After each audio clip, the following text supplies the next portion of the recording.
دووەم، سیاسەت و بەڕێوەبردن. کۆمەڵی دادگەری کوردستان لە بوارەکانی سیاسەت و بەڕێوەبردن و شەفافیەتدا بە کارنامەیەکی تۆکمە و واقعبینانەوە دەچێتە هەڵبژاردننی پەرلەمانەوە بە جۆرێک زۆرترین دادگەری بەرجەستە بکات و بە پشتبەستن بەم بنەمایانە سنوورێک بۆ گەندەڵی و تاڵانکردنی سەروەت و سامانی وڵات لەلایەن حزب و کەسانی دەستڕۆیشتوو دابنێت. 1. چالاکردنی ڕۆڵی دامەزراوەکانی پەرلەمان، دیوانی چاودێری دارایی و دەستەی نەزاها لە پێناو ڕوبەڕووبوونەوەی گەندەڵی و بنەبڕکردنی بازرگانی سیاسی. 2. چەسپاندنی ماف و ئازادیە سیاسەکانی هاوڵاتیانی کوردستان وەک مافی خۆپشاندان و گردبوونەوە. 3. دابشکردنی داهاتی گشتی بەپێی ژمارەی دانیشتوان و پێداویستیەکانیان بەسەر پارێزگا و یەکە ئیداریەکاندا بەڕەچاوکردنی سیستمی لامەرکەزی. 4.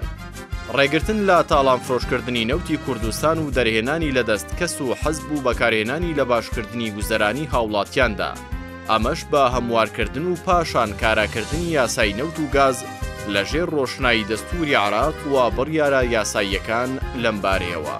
5. هەڵوەشانەوەی سەرجەم بڕیار و ڕێنمایەکانی لایەنی پەیوەندیدار کە تایبەت بە زیادکردنی باج و ڕسومات و پێبژاردن بە نایاسایی دەرچوون و زیاد کراون و ڕێخستنەوەیان بەپێی یاسا کار پێکراوەکان. 6.